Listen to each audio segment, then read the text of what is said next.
هاي هلا غسلت الجناح. هلا بفرجيكم التوابل. هون الزيت ودبس بندورة وثوم مدقوق، فلفل رش، كزبرة، كاري، باربيكيا وبهار وملح ولبن وليمون.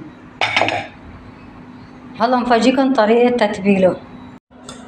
هلا حط اللبن والثوم المدقوق دقيقين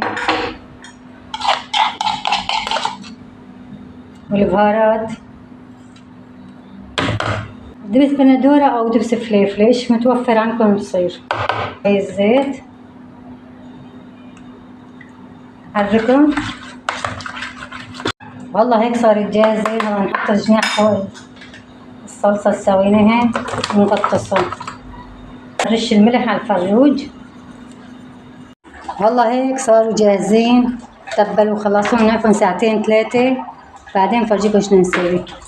والله راح افرجيكم تتبيلة المعلاق: كزبرة وفلفل رش و7 بهارات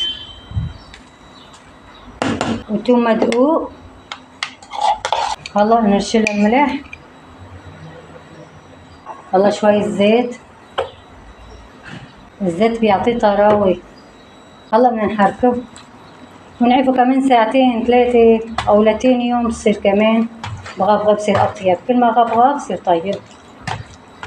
بضم المعلاق لنبلش بالشوي.